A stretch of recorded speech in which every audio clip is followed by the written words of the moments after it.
بسم اللہ الرحمن الرحیم۔ السلام علیکم ورحمۃ اللہ وبرکاتہ۔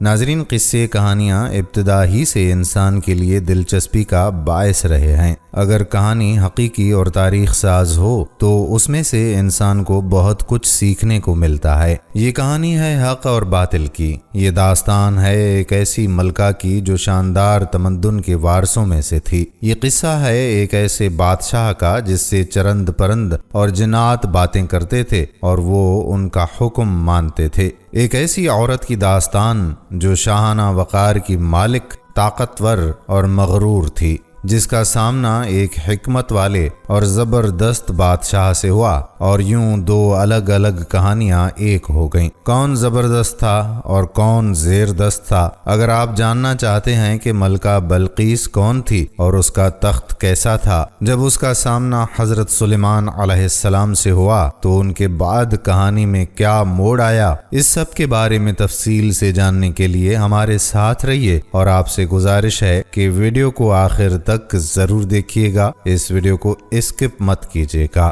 ناظرین، حضرت سلیمان علیہ السلام ایک جلیل القدر پیغمبر تھے جنہیں اللہ تعالیٰ نے حضرت داؤد علیہ السلام کی طرح بہت ہی امتیازی خصوصیات سے نوازا تھا۔ ان کو اللہ تعالیٰ نے پرندوں کی بولیاں سکھائیں۔ امام قرطبی رحمۃ اللہ علیہ نے اپنی تفسیر میں اس بارے میں بیان کیا ہے کہ کس طرح مختلف پرندوں کی بولیوں پر حضرت سلیمان علیہ السلام نے فرمایا کہ یہ پرندے کیا کہہ رہے ہیں، اور تقریباً ہر پرندے کی بولی نصیحت کا کوئی جملہ تھا، جیسا کہ سورہ نمل میں ارشاد ہوتا ہے کہ اس نے کہا، اے لوگو، ہم کو پرندوں کی بولیاں سمجھنے کی تعلیم دی گئی ہے اور ہمیں ہر قسم کی ضروری چیزیں دی گئی ہیں۔ پرندوں کی بولی کو خاص طور سے بیان کرنے کا مطلب ہد ہد پرندے کا مشہور واقعہ ہے، ورنہ حضرت سلیمان علیہ السلام کو تو ہر چرند پرند اور تمام حشرات الارض کی بولیاں سکھائی گئی تھیں۔ حضرت سلیمان علیہ السلام کے خصوصی امتیاز میں سے ایک یہ بھی تھا کہ اللہ تبارک و تعالی نے ہوا کو ان کے حق میں مسخر کر دیا تھا اور وہ ان کے زیر فرمان کر دی گئی تھی۔ چنانچہ حضرت سلیمان علیہ السلام جب چاہتے تو 1 مہینے کی مسافت صبح کے وقت اور 1 مہینے کی مسافت کے برابر سفر شام کے وقت میں طے کر لیتے۔ تفسیر ابن کثیر میں تخت سلیمانی جو ہوا پر چلتا تھا، اس کی کیفیت یہ بیان کی گئی ہے کہ حضرت سلیمان علیہ السلام نے لکڑی کا ایک بہت بڑا اور وسیع تخت بنوایا تھا، جس پر وہ اپنے لشکر اور جنگی سامان سمیت سوار ہوتے تھے، اور پھر ہوا کو حکم دیتے کہ وہ اس عظیم الشان اور وسیع و عریض تخت کو اپنے کندھوں پر اٹھا کر ان کے حکم کے مطابق کہیں اتار دے۔ یہ ہوائی تخت صبح سے دوپہر تک 1 مہینے کی مسافت طے کر لیتا تھا، اور اسی طرح دوپہر سے شام تک 1 مہینے کی، یعنی 1 دن میں 2 مہینوں جتنا سفر کر لیا جاتا تھا۔ ناظرین، ابن ابی حاتم نے حضرت سعید بن جبیر سے نقل کیا ہے کہ اس تخت سلیمانی پر 6 لاکھ کرسیاں رکھی جاتی تھیں، جس میں حضرت سلیمان علیہ السلام کے ساتھ اہل ایمان انسان سوار ہوتے تھے، اور ان کے پیچھے اہل ایمان جن بیٹھتے تھے۔ پھر پرندوں کو حکم ہوتا کہ وہ اس پورے تخت پر سایہ کر دیں تاکہ آفتاب کی تپش سے تکلیف نہ ہو۔ پھر ہوا کو حکم دیا جاتا تھا کہ وہ اس عظیم الشان مجموعے کو اٹھا کر جہاں کا حکم ہوتا پہنچا دیتی تھی۔ علامہ قرطبی رحمۃ اللہ علیہ نے ذکر کیا ہے کہ 4 لاکھ کرسیاں تخت پر رکھی جاتی تھیں۔ پھر مرتبے کے اعتبار سے انسان و جنات بیٹھتے تھے، اور صبح کے وقت بیت المقدس سے استخر کا سفر کرتے تھے اور رات پھر واپس بیت المقدس میں گزارتے تھے۔ بعض روایات میں آتا ہے کہ حضرت سلیمان علیہ السلام اس پورے ہوائی سفر کے دوران سر جھکائے اللہ کے ذکر و شکر میں مشغول رہتے تھے، دائیں بائیں نہ دیکھتے اور اپنے عمل سے تواضع کا اظہار فرماتے تھے۔ اللہ تعالیٰ نے سورہ سبا میں بیان فرمایا، اور سلیمان کے بس میں ہوا کر دی، اس کی صبح کی منزل 1 مہینے کی راہ اور شام کی منزل 1 مہینے کی راہ، اور ہم نے اس کے لیے پگھلے ہوئے تانبے کا چشمہ بہا دیا، اور جنوں میں سے وہ جو اس کے آگے کام کرتے اس کے رب کے حکم سے، اور جو ان میں ہمارے حکم سے پھرے ہم اسے بھڑکتی آگ کا عذاب چکھائیں گے۔ ناظرین، حضرت عبداللہ بن عباس رضی اللہ تعالی عنہ فرماتے ہیں کہ اللہ تعالیٰ نے جنات کو حضرت سلیمان علیہ السلام کے قابو میں دے دیا اور انہیں حضرت سلیمان علیہ السلام کے احکام کی پیروی کرنے کا حکم دیا، اور ارشاد فرمایا کہ جنات میں سے جو بھی ہمارے حکم سے پھرا اور اس نے حضرت سلیمان علیہ السلام کی فرما برداری نہ کی تو ہم اسے بھڑکتی ہوئی آگ کا عذاب چکھائیں گے۔ ایک قول یہ ہے کہ حضرت سلیمان علیہ السلام کی نافرمانی کرنے والے جنوں کو آخرت میں بھڑکتی آگ کا عذاب چکھایا جائے گا، اور ایک قول یہ ہے کہ یہ عذاب دنیا میں ہی چکھایا گیا، اور یہ اس طرح ہوا کہ اللہ تعالیٰ نے جنات پر ایک ایسا فرشتہ مقرر فرما دیا جس کے ہاتھ میں آگ کا کوڑا ہوتا تھا، اور جو جن حضرت سلیمان علیہ السلام کی اطاعت سے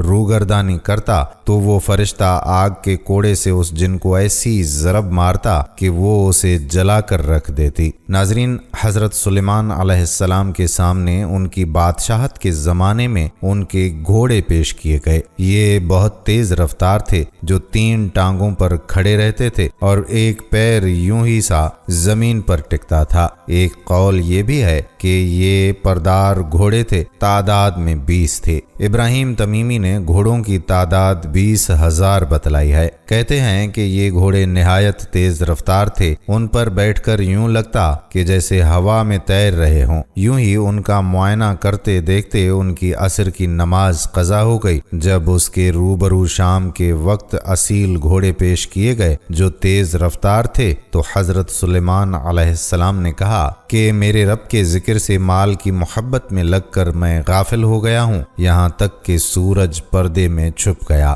ذرا ان کو میرے پاس واپس لاؤ۔ چنانچہ حضرت سلیمان علیہ السلام نے ان کی پنڈلیوں اور گردنوں پر ہاتھ صاف کرنا شروع کر دیا۔ بعض نے یہ بھی کہا ہے کہ حضرت سلیمان علیہ السلام کسی علاقے میں جہاد کرنے کی غرض سے گھوڑوں کی دیکھ بھال کر رہے تھے کہ اس دوران مقررہ عبادت کا وقت ہو گیا تو افسوس کرنے لگے اور ان گھوڑوں کو قتل کرنا شروع کر دیا، اور کہتے ہیں کہ 900 گھوڑے ذبح کیے گئے۔ ابو داؤد میں ہے کہ نبی پاک صلی اللہ علیہ وآلہ وسلم تبوک یا خیبر کے سفر سے واپس آ رہے تھے، گھر میں تشریف فرما تھے، جب تیز ہوا کے جھونکے سے گھر کے کونے کا پردہ ہٹ گیا، وہاں سیدہ عائشہ رضی اللہ تعالی عنہا کی کھیلنے کی گڑیا رکھی ہوئی تھی۔ نبی کریم صلی اللہ علیہ وآلہ وسلم کی نظر بھی پڑ گئی، دریافت کیا یہ کیا ہے؟ سیدہ عائشہ رضی اللہ تعالی عنہا نے جواب دیا کہ میری گڑیا ہیں۔ آپ صلی اللہ علیہ وآلہ وسلم نے دیکھا کہ بیچ میں ایک گھوڑا سا بنا ہوا ہے جس کے 2 پر بھی کپڑے کے لگے ہوئے ہیں۔ پوچھا یہ کیا ہے؟ کہا گھوڑا ہے۔ فرمایا اور یہ اس کے اوپر دونوں طرف کپڑے کے کیا بنے ہوئے ہیں؟ کہا یہ دونوں اس کے پر ہیں۔ فرمایا اچھا، گھوڑا اور اس کے پر بھی؟ صدیقہ رضی اللہ تعالی عنہا نے عرض کیا کہ یا رسول اللہ صلی اللہ علیہ وآلہ وسلم، کیا آپ نے نہیں سنا کہ سلیمان علیہ السلام کے پردار گھوڑے تھے؟ یہ سن کر نبی کریم صلی اللہ علیہ وآلہ وسلم ہنس دیے، یہاں تک کہ آپ کے آخری دانت دکھائی دینے لگے۔ حضرت حسن بصری رحمت اللہ علیہ فرماتے ہیں کہ اس صلے میں اللہ تعالیٰ نے حضرت سلیمان علیہ السلام کے لیے ہوا کو مسخر کر دیا جو گھوڑوں سے کہیں زیادہ تیز رفتار ہے۔ حضرت سلیمان علیہ السلام کو انسانوں، پرندوں، حتیٰ کہ جن اور حیوانات پر بھی حکومت عطا کی گئی تھی۔ ایک بار حضرت سلیمان علیہ السلام نے اللہ تعالیٰ کی بارگاہ میں دعا کی کہ اے میرے رب، مجھے معاف فرما اور مجھ کو ایسی سلطنت عطا فرما جو میرے سوا کسی اور کو نہ ملی ہو، بے شک تو بڑا ہی دینے والا ہے۔ تو اللہ تعالیٰ نے آپ کی دعا کو قبول فرما لیا اور ایک ایسی عجیب و غریب حکومت عطا فرمائی کہ جو ان سے پہلے اور ان کے بعد کسی اور کو میسر ہی نہیں آئی۔ حضرت سلیمان علیہ السلام جنات سے سخت سخت کام لیتے تھے۔ بعض جنات بڑی بڑی عمارات بناتے تھے، بعض دریاؤں میں غوطہ لگا کر ان سے جوہر نکالتے تھے۔ ارشاد ہے، اور جنات میں سے بعض وہ تھے جو سلیمان کے لیے سمندر میں غوطہ لگاتے تھے۔ ایک اور جگہ پر بھی ارشاد باری تعالیٰ ہے کہ اسی طرح جنات کو بھی جو عمارت تعمیر کرنے والے اور غوطہ لگانے والے تھے ان کو زیر فرما کر دیا تھا، اور ان کو بھی جو زنجیروں سے بندھے رہتے تھے۔ حضرت سلیمان علیہ السلام ان سے بڑے بڑے قلعے اور مساجد تعمیر کرواتے تھے، اور دوسری بڑی بڑی عمارتیں بھی وہ بناتے تھے۔ اس لیے ان طاقتوں کے حاصل ہونے کی وجہ سے دنیا کے بڑے بڑے شاہ ان کے سامنے پست اور عاجز ہو گئے تھے۔ اللہ تبارک و تعالی فرماتا ہے، اور بہا دیا ہم نے تانبے کا چشمہ سلیمان علیہ السلام کے لیے۔ ناظرین، تانبے جیسی سخت دھات کو اللہ تعالیٰ نے حضرت سلیمان علیہ السلام کے لیے پانی کی طرح بہنے والا سیلاب بنا دیا، جو پانی کے چشمے کی طرح جاری تھا اور گرم بھی نہیں تھا کہ آسانی سے اس کے برتن اور دوسری چیز بنا سکیں۔ ابن عباس رضی اللہ تعالی عنہ نے فرمایا کہ یہ چشمہ اتنی دور تک جاری ہوا کہ اس کی مسافت 3 دن اور 3 راتوں میں طے ہوتی، اور یہ عرض یمن میں تھا۔ یہ تانبا انہی کے وقت سے کام میں آ رہا تھا۔ حضرت صدی رحمت اللہ علیہ کا قول ہے کہ یہ 3 دن تک بہتا رہا۔ دوستو، حضرت سلیمان علیہ السلام کے لشکر میں جنات، انسان اور پرندے شامل ہوتے تھے، جن کی تربیت بہت منظم انداز میں کی گئی ہوتی تھی کہ دائیں والے بائیں طرف نہ ہو جائیں اور بائیں طرف والے دائیں طرف نہ ہو جائیں، کوئی کسی سے آگے نہ نکل جائے۔ ان کا چلنا، ٹھہرنا اور دائیں بائیں مڑنا ایک قاعدے اور ضابطے کے مطابق ہوتا تھا۔ سورہ نمل میں آتا ہے، یہاں تک کہ جب وہ چونٹیوں کی وادی پر آئے تو ایک چونٹی نے کہا، اے چونٹیوں، اپنے گھروں میں داخل ہو جاؤ، کہیں سلیمان علیہ السلام اور ان کے لشکر بے خبری میں تمہیں کچل نہ دیں۔ جب اس لشکر کو لے کر حضرت سلیمان علیہ السلام چلے تو ایک جنگل سے گزر ہوا جہاں پر چونٹیوں کا لشکر تھا۔ لشکر سلیمان علیہ السلام کو دیکھ کر ایک نے دوسروں سے کہا کہ جاؤ، اپنے اپنے سوراخوں میں چلی جاؤ، کہیں ایسا نہ ہو کہ لشکر سلیمان چلتا ہوا تمہیں روند ڈالے اور انہیں علم بھی نہ ہو۔ حضرت حسن رحمت اللہ علیہ فرماتے ہیں کہ ہرمز تھا۔ چونٹیاں دیکھنے میں ایک چھوٹی سی مخلوق ہے، لیکن ان کی باقاعدہ منظم فوج ہوتی ہے جس میں جاسوس ہوتے ہیں، اور خطرے کے وقت ایک سراغ رساں سپاہی باہر نکلتا ہے اور اندر والوں کو حالات سے آگاہ کرتا ہے۔ اس موقع پر اطلاع دہندہ نے بڑی احتیاط سے کام لیا اور اطلاع دیتے ہوئے نہیں جانتے پر زور دیا۔ اس سے ظاہر ہوا کہ حضرت سلیمان علیہ السلام کا لشکر ظالم نہیں، لیکن لا علمی میں ایسا ہو سکتا ہے کہ وہ ننھی مخلوق کچلی جائے اور گزرنے والوں کو خبر بھی نہ ہو۔ حضرت سلیمان علیہ السلام نے یہ بات سن لی اور اس چونٹی کی فراست اور کلام کرنے کی احتیاط پر آپ کو ہنسی آ گئی، اور اللہ کی اس نعمت سے متاثر ہو کر دعا میں علی الشکر کی توفیق طلب کی اور انبیاء کی جماعت میں شامل رہنے کی دعا کی۔ ایک مرتبہ حضرت سلیمان علیہ السلام نے سفر کے دوران ہدہد کو حاضر ہونے کا حکم دیا۔ ہدہد اس وقت موجود نہیں تھا۔ اس کے بغیر اطلاع غیر حاضر ہونے پر آپ کو غصہ آ گیا اور فرمایا، اگر ہدہد نے غیر حاضری کی معقول وجہ نہیں بتائی تو اسے سخت سزا دوں گا یا ذبح کر دوں گا۔ سورہ نمل آیت نمبر 21۔ ناظرین، ابن کثیر میں آتا ہے کہ حضرت سلیمان علیہ السلام نے ہدہد کا نام عنبر رکھا تھا۔ آپ نے فرمایا کہ اگر اس نے اپنی غیر حاضری کی معقول وجہ بتائی تو ٹھیک ہے، ورنہ اسے سخت سزا دوں گا۔ حضرت عبداللہ بن عباس رضی اللہ تعالی عنہ سے سوال کیا گیا کہ تمام پرندوں میں سے صرف ہدہد کو کیوں بلایا گیا؟ آپ نے جواب دیا کہ حضرت سلیمان علیہ السلام نے کسی ایسی جگہ قیام فرمایا تھا جہاں پانی نہیں تھا۔ اللہ تعالیٰ نے ہدہد کو یہ خاصیت عطا فرمائی ہے کہ وہ زمین زمین کے اندر کی چیزوں اور زمین کے اندر بہنے والے چشموں کو دیکھ لیتا ہے۔ حضرت سلیمان علیہ السلام کا مقصد یہ تھا کہ ہدہد سے معلوم کریں کہ اس میدان میں کتنی گہرائی میں پانی ہے۔ ہدہد کی نشاندہی کے بعد وہ جنات کو حکم دیتے کہ وہ زمین کو کھود کر پانی نکالیں۔ ہدہد زمین کے اندر کی چیزوں کو دیکھ لیتا ہے، لیکن عجیب بات یہ ہے کہ اسے زمین کے اوپر شکاری کا بچھا ہوا جال نظر نہیں آتا اور عموماً جال میں پھنس جاتا ہے۔ ابھی کچھ دیری گزری تھی کہ ہدہد حاضر ہو گیا اور کہنے لگا، قرآن مجید میں ارشاد باری تعالیٰ ہے، میں آپ کے لیے ایک ایسی خبر لایا ہوں جس کا آپ کو علم نہیں۔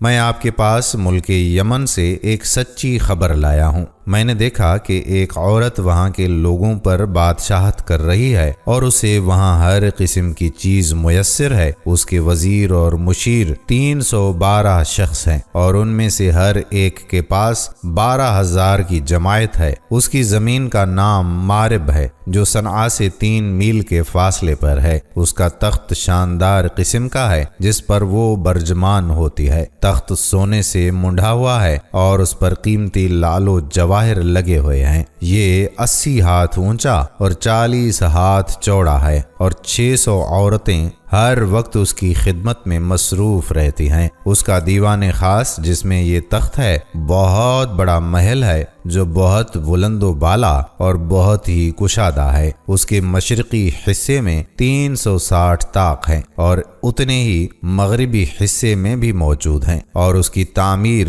اس طرح سے کی گئی ہے کہ روزانہ سورج ایک طاق سے نکلتا ہے اور اسی کے مقابل والے طاق میں غروب ہوتا ہے۔ اہل دربار صبح و شام اسے سجدہ کرتے ہیں اور سب لوگ سورج پرست ہیں جن میں کوئی بھی خدا پرست نہیں ہے۔ میں نے اسے اور اس کی قوم کو اللہ تعالیٰ کو چھوڑ کر سورج کو سجدہ کرتے ہوئے پایا، اور شیطان نے ان کے اعمال انہیں آراستہ کر کے دکھائے ہیں اور انہیں صحیح راستے سے روک رکھا ہے۔ پس وہ ہدایت پر نہیں آتے کہ اس اللہ کو سجدہ کریں جو آسمانوں اور زمینوں کی پوشیدہ چیزوں کو باہر نکالتا ہے، اور جو کچھ تم چھپاتے ہو اور ظاہر کرتے ہو وہ سب کچھ جانتا ہے کہ وہی عظمت والا عرش کا مالک ہے۔ حضرت سلیمان علیہ السلام نے کہا کہ اب ہم دیکھیں گے کہ تو نے سچ کہا ہے یا جھوٹ۔ اگر یہ سب جھوٹ ہوا تو پھر تجھے سزا ملے گی۔ تو ایسا کر کہ میرا خط لے جا کر اسے دے اور پھر ان کے پاس سے ہٹ جا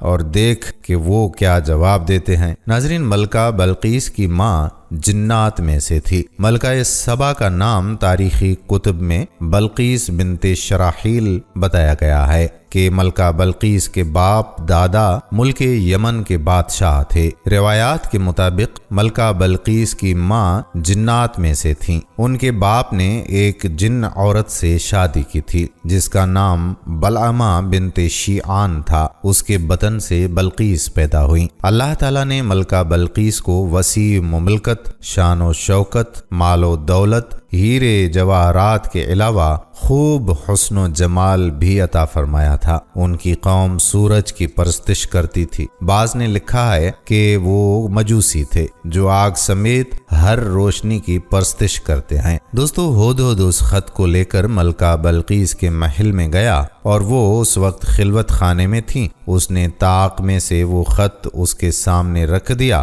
اور ادب سے ایک طرف ہو گیا۔ خط کا مضمون یہ تھا: بے شک وہ مکتوب سلیمان کی جانب سے ہے اور بے شک وہ اللہ کے نام سے شروع کیا گیا ہے جو بہت مہربان نہایت رحم فرمانے والا ہے۔ خط میں فقط اتنا ہی لکھا تھا کہ میرے سامنے سرکشی نہ کرو، میری بات مان لو، تکبر سے کام نہ لو، ایک اللہ کو ماننے والے مخلص بن کے میرے پاس چلے آؤ۔ ملکہ سبا نے اپنے دربار کے سرداروں اور دیگر ارکان مملکت کو حضرت سلیمان علیہ السلام کا خط پڑھ کر سناتے ہوئے کہا: بے شک وہ خط سلیمان کی جانب سے ہے اور بے شک وہ اللہ ہی کے نام سے شروع کیا گیا ہے جو بہت مہربان نہایت رحم والا والا ہے۔ بحوالہ سورۃ نمل آیت نمبر 29۔ ناظرین، حضرت سلیمان علیہ السلام نے پہلے اپنا ذکر کیا، پھر اللہ کا نام ذکر کیا اور بسم اللہ الرحمن الرحیم کو لکھا۔ اس کی تحقیق کرتے ہوئے علامہ ابو الحیان اندلسی متوفی لکھتے ہیں کہ یہ بھی ہو سکتا ہے کہ حضرت سلیمان علیہ السلام نے ہی اپنے نام کو بسم اللہ الرحمن الرحیم پر مقدم کیا ہو تاکہ مکتوب کے شروع میں اللہ کا نام بلقیس کے ہاتھوں بے ادبی سے محفوظ رہے، کیونکہ اس وقت بلقیس کافرہ تھیں، تاکہ شروع میں خط کا عنوان حضرت سلیمان علیہ السلام کا نام ہو اور حضرت سلیمان علیہ السلام کے دل میں خط کا عنوان اللہ کا نام ہو۔ اور یہ بھی ہو سکتا ہے کہ مکتوب میں پہلے بسم اللہ لکھی ہوئی ہو اور بلقیس نے مکتوب پڑھتے وقت پہلے حضرت سلیمان علیہ السلام کا نام پڑھ کر لوگوں کو یہ بتایا ہو کہ یہ خط کس کی جانب سے آیا ہے۔ ناظرین، جب ملکہ بلقیس نے مہر توڑ کر خط پڑھا، پھر اپنے عمراء اور وزراء کو جمع کر کے کہنے لگیں کہ تم سب جانتے ہو کہ میں کسی بھی چیز کا اس وقت تک فیصلہ نہیں کرتی جب تک تم لوگوں سے مشورہ نہ کر لوں۔ اس کے بارے میں سورہ نمل میں ارشاد باری تعالیٰ ہوا ہے۔ بلقیس نے کہا، اے اہل دربار، تم مجھ کو میرے معاملے میں مشورہ دو، میں اس وقت تک کسی بات کا فیصلہ نہیں کرتی کہ جب تک تم لوگ میرے پاس موجود نہ ہو۔ اہل دربار نے کہا کہ ہم پورے طاقتور اور سخت جنگجو ہیں اور حکم کا اختیار آپ کو حاصل ہے۔ اہل دربار نے جواب دیا کہ مرعوب ہونے کی ضرورت نہیں ہے، جہاں تک لڑائی کا تعلق ہے تو دشمن سے مقابلہ کرنے کے لیے ہم بالکل آمادہ اور تیار ہیں، ہمارے پاس ہتھیار موجود ہیں، لیکن لڑائی کا معاملہ آپ کے اختیار میں ہے، اب آپ خود سوچ لیں۔ اہل دربار نے اپنے تعاون کا یقین دلا دیا، لیکن ملکہ سمجھدار تھی، اس نے خط ملنے کا معجزہ دیکھ لیا تھا اور یہ بھی معلوم کر لیا تھا کہ حضرت سلیمان علیہ السلام کے لشکر کے سامنے اس کا لشکر کچھ بھی معنی نہیں رکھتا۔ اگر لڑائی کی نوبت آ گئی تو ملک کی بربادی کے ساتھ ساتھ میں بھی سلامت نہیں رہ سکوں گی۔ اس لیے اس نے وزیروں اور مشیروں سے کہا، اس نے کہا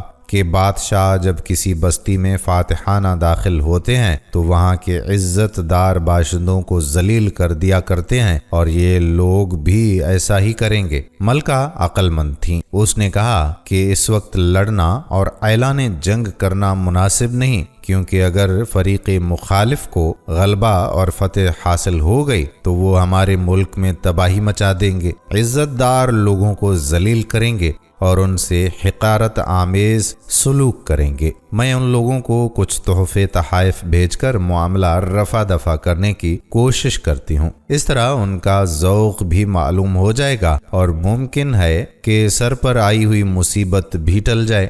لہٰذا اس نے ہر قسم کے بیش قیمت جواہرات، گھوڑے اور خوبصورت باندیاں حضرت سلیمان علیہ السلام کو بطور تحفہ بھجوا دیں۔ تاریخی اسرائیلی روایات میں بلقیس کی طرف سے آنے والے قاصدوں اور تحفوں کی بڑی تفصیلات لکھی ہوئی ہیں۔ ان کے مطابق تحفے میں سونے کی اینٹیں اور کچھ جواہرات کے علاوہ 100 غلام اور 100 کنیزیں تھیں، مگر کنیزوں کو مردانہ جبکہ غلاموں کو زنانہ لباس میں بھیجا تھا۔ ان سب کے ساتھ بلقیس کا ایک خط بھی تھا جس میں حضرت سلیمان علیہ السلام کے امتحان کے لیے کچھ سوالات تھے، اور ان تحفوں کے انتخاب میں بھی ان کا امتحان مقصود تھا۔ ناظرین گرامی، اللہ تعالیٰ نے اپنے نبی علیہ السلام کو ان تحائف کی تفصیل وحی کے ذریعے پہلے ہی بتا دی تھی۔ چنانچہ حضرت سلیمان علیہ السلام نے جنات کو حکم دیا کہ شہر میں داخل ہونے والے راستے پر سونے چاندی کی اینٹوں کا فرش بچھا دیا جائے اور راستے کے دونوں جانب سونے کے بنے ہوئے عجیب الخلقت جانور کھڑے کر دیے جائیں۔ وزراء اور عمال سلطنت کی تمام کرسیوں اور فرنیچر کو سونے کا کر دیا جائے، دربار کو ہیرے جواہرات سے مزین کیا جائے، غرض یہ کہ جب ملکہ بلقیس کے قاصد اپنے تحائف لے کر وہاں پہنچے اور انہوں نے یہ سب کچھ دیکھا تو شرمندہ ہونے کے ساتھ ساتھ بہت زیادہ مرعوب بھی ہوئے۔ حضرت سلیمان علیہ السلام نے قاصدوں سے فرمایا، کیا تم لوگ مال و دولت سے میری مدد کرنا چاہتے ہو؟ مگر دیکھ لو جو کچھ میرے اللہ نے مجھے دیا ہے وہ اس سے بہت زیادہ ہے جو تمہیں میسر ہے۔ تمہارے تحفے تمہیں مبارک ہوں، انہیں واپس لے جاؤ۔ ہم ان پر ایسے لشکر سے حملہ کریں گے جن کے مقابلے کی ان میں طاقت نہیں ہوگی، اور انہیں وہاں سے بے عزت کر کے نکال دیں گے اور وہ ذلیل و خوار ہوں گے۔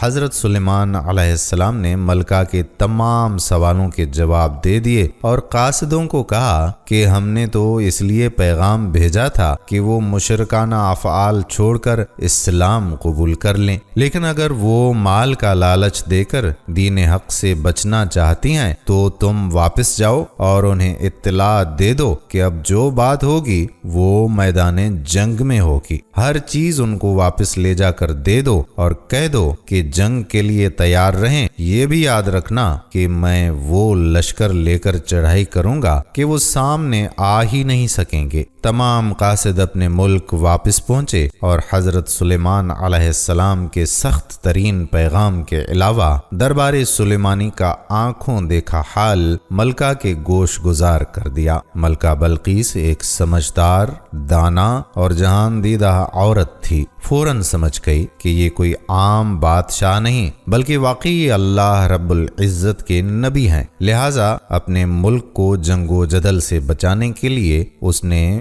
بنفس نفیس حضرت سلیمان علیہ السلام کے دربار میں حاضر ہو کر اپنی اطاعت کا یقین دلانے کا فیصلہ کر لیا اور ایک دن اپنے مصاحبین کی ایک جماعت کے ساتھ ملک شام کی جانب روانہ ہو گئی، جبکہ دوسری طرف جنات قدم قدم اور دم دم کی خبریں آپ علیہ السلام تک پہنچا رہے تھے۔ ملکہ ابھی راستے میں ہی تھی کہ اللہ تعالیٰ نے حضرت سلیمان علیہ السلام کو وحی کے ذریعے مطلع فرما دیا کہ ملکہ بلقیس تمہاری فرما بردار بن کر حاضر ہو رہی ہے۔ یہ موقع تھا کہ جب حضرت سلیمان علیہ السلام نے ملکہ اور اس کے مصاحبین کو مزید شان اعجازی دکھانے کا فیصلہ کیا تاکہ وہ جان سکیں کہ اللہ کے نیک لوگ شان و مرتبے میں کفار سے کہیں زیادہ طاقتور اور با کمال ہوتے ہیں۔ حضرت سلیمان علیہ السلام نے فرمایا، اے سردارو، تم میں سے کوئی ایسا ہے جو ان کے فرما بردار ہو کر پہنچنے سے پہلے ملکہ کا تخت ہمارے پاس حاضر کر دے؟ جنات میں سے ایک قوی ہیکل جن نے کہا کہ قبل اس کے کہ آپ علیہ السلام اپنی جگہ سے اٹھیں میں اس تخت کو آپ کے پاس لا حاضر کرتا ہوں، میں اس پر قادر ہوں اور ایماندار بھی ہوں۔ ایک شخص جسے کتاب الہی کا علم تھا کہنے لگا کہ میں آپ کی آنکھ کے جھپکنے سے پہلے اسے آپ کی خدمت میں حاضر کیے دیتا ہوں۔ جب آپ نے اسے اپنے پاس موجود پایا تو کہنے لگے کہ ھذا من فضل ربی، یہ سب میرے رب کا فضل ہے تاکہ وہ مجھے آزمائے کہ میں شکر گزاری کرتا ہوں یا کفران نعمت، اور جو شکر کرتا ہے تو اپنے ہی فائدے کے لیے کرتا ہے۔ وہ اہل کتاب کون تھا اور وہ کتاب کون سی تھی اور وہ علم کیا تھا جس کے زور پر یہ دعویٰ کیا گیا کہ پلک جھپکتے ہی تخت کو حاضر کر دوں گا، اور ایسا ہی ہوا؟ اس میں مفسرین کے مختلف اقوال ہیں، جبکہ مذکورہ تینوں سوالوں کی پوری حقیقت تو اللہ تعالیٰ ہی جانتا ہے۔ یہاں قرآن کریم کے الفاظ سے جو معلوم ہوتا ہے وہ اتنا ہی ہے کہ وہ کوئی انسان تھا جس کے پاس کتاب الہی کا علم تھا۔ ناظرین، اللہ تعالیٰ نے کرامت اور اعجاز کے طور پر اسے یہ قدرت دے دی کہ وہ پلک جھپکتے ہی تخت لے کر آ گیا۔ کرامت اور معجزہ نام ہی ایسے کاموں کا ہوا کرتا ہے جو ظاہری اسباب اور امور عادیہ کے یکسر خلاف ہوتے ہیں، اور وہ اللہ تعالیٰ کی قدرت و مشیت ہی سے ظہور پذیر ہوتے ہیں۔ حضرت ابن عباس رضی اللہ تعالیٰ عنہما فرماتے ہیں کہ یہ شخص آصف بن برخیہ تھے جو حضرت سلیمان علیہ السلام کے کاتب تھے۔ یہ ولی اللہ تھے اور اس میں اعظم جانتے تھے۔ انہوں نے کہا کہ آپ اپنی نگاہ دوڑائیں، جہاں تک پہنچے ابھی آپ دیکھ ہی رہے ہوں گے کہ میں اسے لا دوں گا۔ پس حضرت سلیمان علیہ السلام السلام نے یمن کی طرف دیکھا اور وضو کر کے دعائیں پڑھنے میں مشغول ہو گئے، اسی وقت ذرا سی دیر میں تخت بلقیس سامنے آ گیا۔ ذرا سی دیر میں وہ تخت یمن سے بیت المقدس پہنچ گیا۔ اللہ تعالیٰ نے ظاہری طور پر ایک شخص سے یہ کام لیا، ورنہ حقیقت میں تو یہ مشیت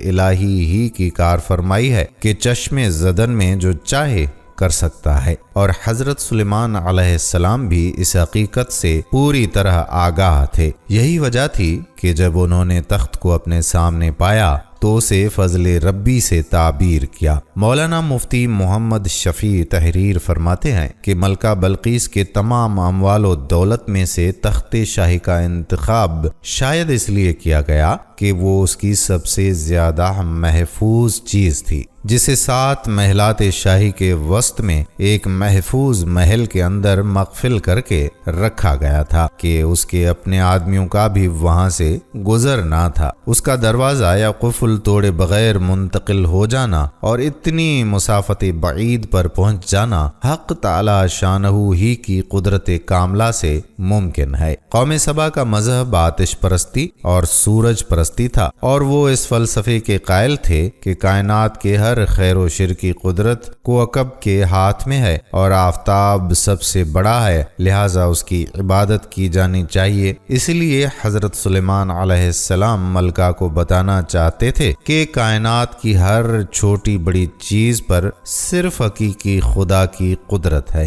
حضرت سلیمان علیہ السلام نے ملکہ سبا کا امتحان لینے کے لیے اس کے تخت میں کچھ رد و بدل کروا دیا۔ جب وہ آئیں تو ان سے پوچھا، کیا تمہارا تخت بھی اسی طرح کا ہے؟ ملکہ نے کہا، یہ تو گویا ہو بہو وہی ہے، اور ہمیں تو پہلے ہی سے معلوم ہو گیا تھا اور ہم فرما بردار ہو چکے تھے۔ ملکہ بلقیس کے آنے سے پہلے حضرت سلیمان علیہ السلام نے ایک ایسی عجیب و غریب عمارت بنانے کا حکم دیا جس میں نہایت شفاف شیشے استعمال کیے گئے تھے۔ اس شیش محل کے صحن میں ایک نہایت شاندار حوض بنوایا جس کے بہتے پانی میں مچھلیاں اور دیگر آبی جانور بھر کر اسے شیشے سے پاٹ دیا گیا۔ شیشہ اس قدر شفاف تھا کہ ظاہری نظر میں کوئی پہچان ہی نہیں سکتا تھا کہ پانی کے اوپر شیشے کا فرش ہے۔ حوض کا محل وقوع ایسا تھا کہ محل کے اندر جانے کے لیے لا محالہ اس پر سے گزرنا لازم تھا۔ یہ سب کچھ کرنے کا مقصد یہ تھا کہ حضرت سلیمان علیہ السلام چاہتے تھے کہ ملکہ بلقیس کو نبوت کی اعجاز و شان دکھانے کے علاوہ اسے اپنی عظیم الشان سلطنت کی ظاہری شان و شوکت کی ایک جھلک بھی دکھا دی جائے، تاکہ ملکہ کو حضرت سلیمان علیہ السلام کی ظاہری و باطنی شان و شوکت اور دین و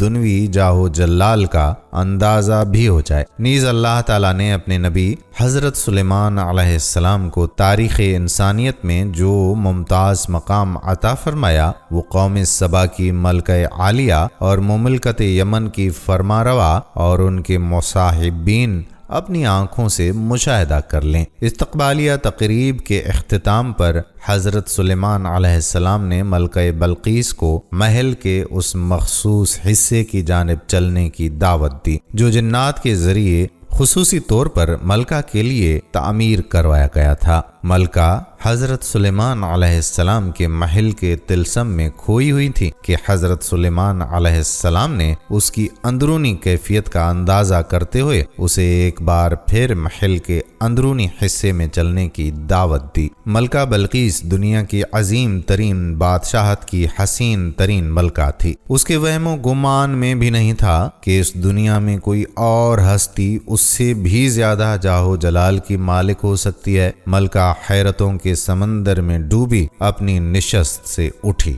حضرت سلیمان علیہ السلام نے ملکہ کو آگے بڑھنے کا اشارہ کیا اور خود چند قدم پیچھے ہو گئے۔ ملکہ نے آگے بڑھ کر شیش محل کے نفیس و شفاف فرش پر قدم رکھنا چاہا، لیکن دیکھا کہ صحن میں پانی بھرا ہوا ہے جس میں محل کے ستونوں اور میزبانوں کا عکس نظر آ رہا ہے۔ تو ملکہ نے سوچا کہ شاید پانی سے گزر کے آگے جانا بھی اس ملک کی کوئی استقبالیہ رسم ہوگی۔ چنانچہ اس نے پانی سے گیلا ہونے سے بچاؤ کے لیے اپنا دامن اوپر اٹھایا۔ حضرت سلیمان علیہ السلام نے کہا، یہ ایسا محل ہے جس کے نیچے بھی شیشے جڑے ہوئے ہیں۔ وہ بول اٹھیں، اے میرے پروردگار، میں خود پر ظلم کرتی رہی ہوں، اب میں سلیمان علیہ السلام کے ساتھ اللہ رب العالمین کی مطیع و فرما بردار بنتی ہوں۔ یعنی جب ملکہ کو فرش کی حقیقت کا علم ہوا تو اپنی کوتاہی اور اپنی غلطی کا بھی انہیں احساس ہونے لگا، اور انہوں نے اپنی کم علمی کا اعتراف کرتے ہوئے مسلمان ہونے کا اعلان کر دیا۔ ملکہ بلقیس کے مسلمان ہونے کے بعد کیا ہوا، قرآن کریم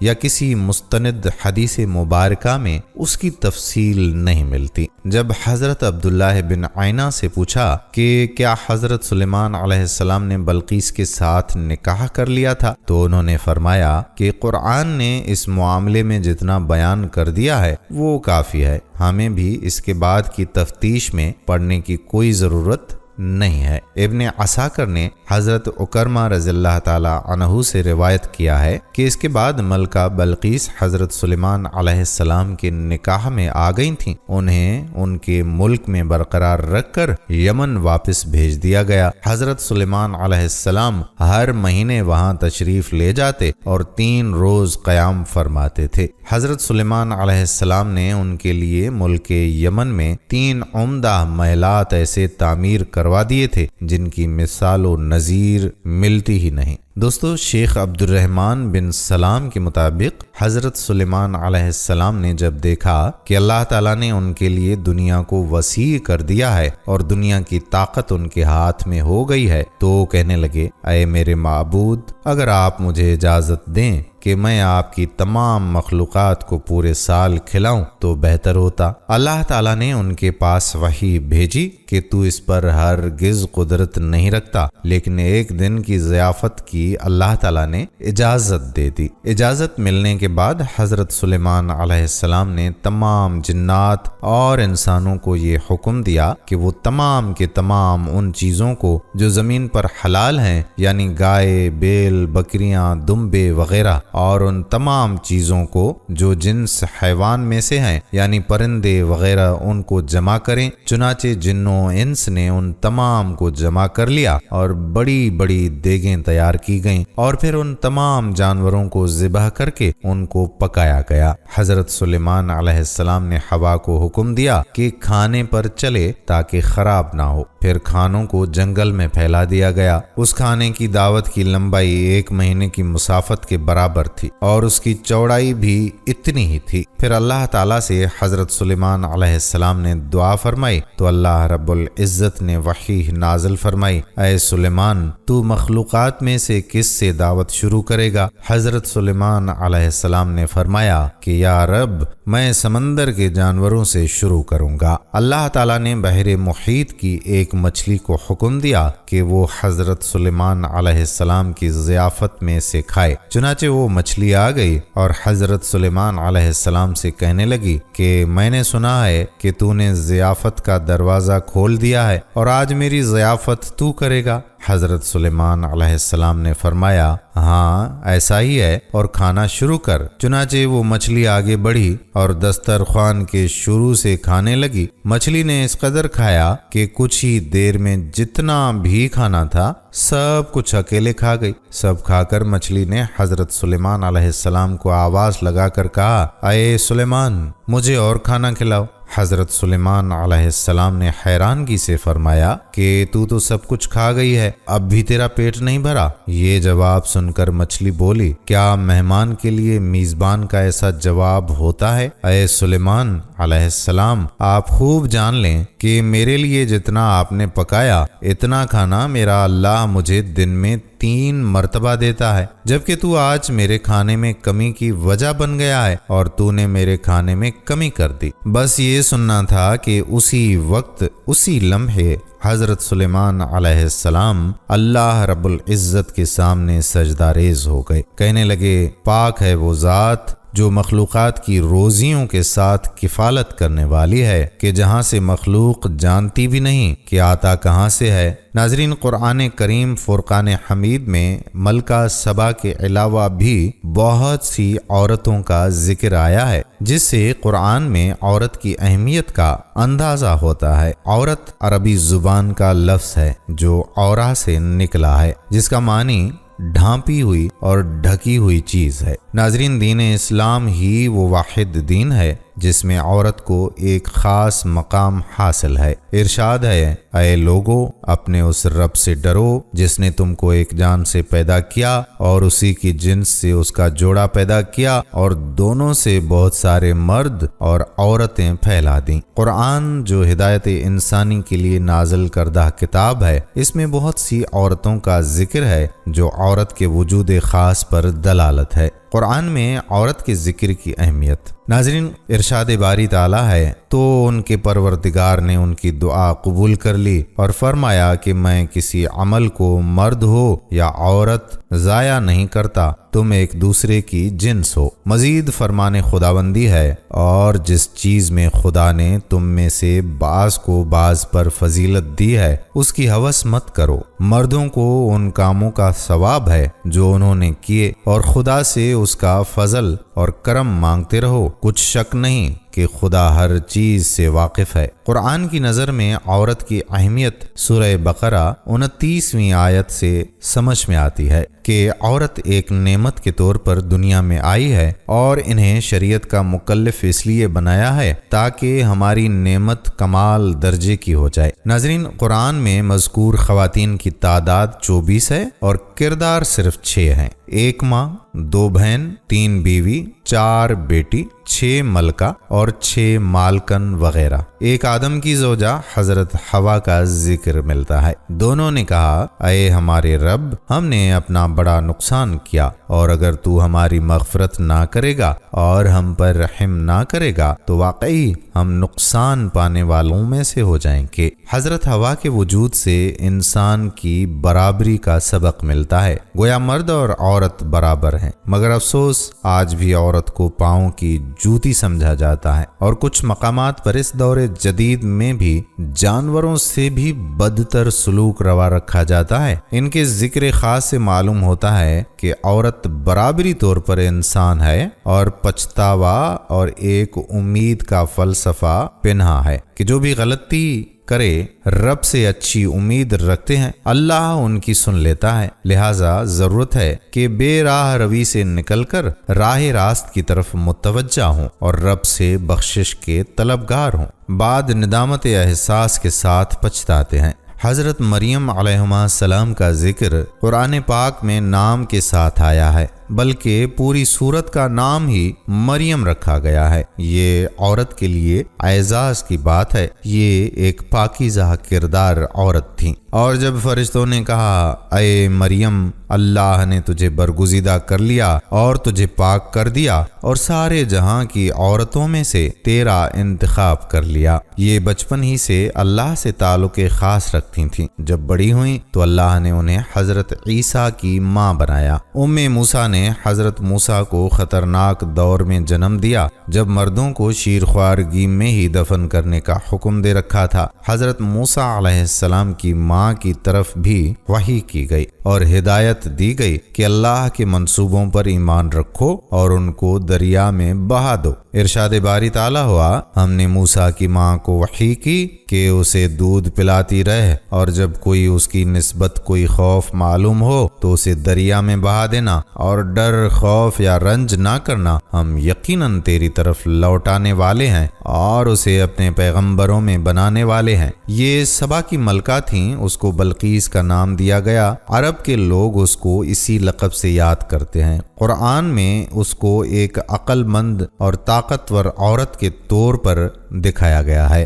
ہم نے حکم دیا کہ اس تخت میں کچھ پھیر بدل کر دو تاکہ معلوم ہو جائے کہ یہ راہ پا لیتی ہے یا ان میں سے ہوتی ہے جو راہ نہیں پاتے۔ جب اس پر سچائی کھلی تو بلا تاخیر اللہ پر ایمان لے آئی۔ بے شک ملکہ بلقیس کے پاس عقل، دانائی اور درست قوت فیصلہ موجود تھی جس کو حق کے تابع کرنا مقصود تھا۔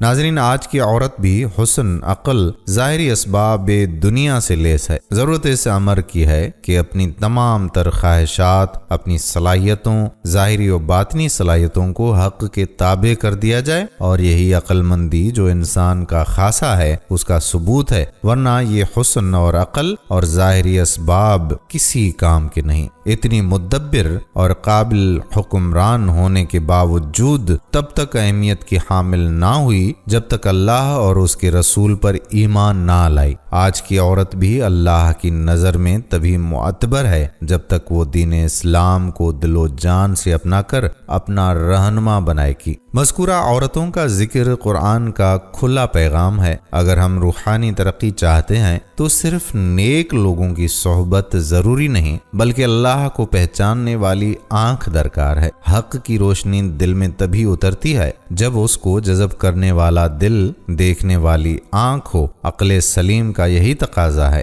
آج کی عورت کے لیے بھی کھلا سبق موجود ہے کہ اسلام ناانصافی نہیں کرتا، لہٰذا اپنے اعمال کی ذمہ دار خود ہی ہیں۔ مزید یہ کہ کسی سے نسبت ظاہری کچھ فائدہ نہ دیکھی، محض اپنے اعمال ہی کام آئیں گے، اپنے ہاتھوں کا بھیجا ہوا ہی کاٹنا ہوگا۔ آج کی عورت ماحول یا اپنے قوام مردوں کو مورد الزام نہیں ٹھہرا سکتی، لمحہ فکر ہے اور عمل ہے۔ اللہ تمام عورتوں کو سیدھی راہ پر چلائے، آمین ثم آمین یا رب العالمین۔ ناظرین، یہ تھی ہماری آج کی ویڈیو۔ ہم امید کرتے ہیں کہ آپ کو ہماری آج کی ویڈیو ضرور پسند آئی ہوگی۔ اگر ویڈیو پسند آئی ہے تو اس کو لائک بھی کر دیں اور اپنے پیاروں اور دوستوں کے ساتھ اسے شیئر بھی کر دیں۔ کمنٹس میں آپ ہمیں بتائیں کہ آپ اور کن کن موضوعات پر ہماری ویڈیوز دیکھنا چاہتے ہیں۔ اس کے ساتھ ساتھ آپ کمنٹس میں ہم سے سوالات بھی پوچھ سکتے ہیں، لیکن یہ سب کرنے سے پہلے ہمارے چینل کو سبسکرائب کر لیں اور بیل بٹن کو بھی پریس کر دیں تاکہ ہماری آنے والی مزید معلوماتی ویڈیوز کا نوٹیفیکیشن آپ کو بر وقت مل سکے اور آپ علم کے اس خزانے سے مستفید ہو سکیں۔ اب ملاقات اگلی ویڈیو میں ہوتی ہے، تب تک کے لیے اپنے میزبان قادر بخش کلہوڑو کو اجازت دیجیے۔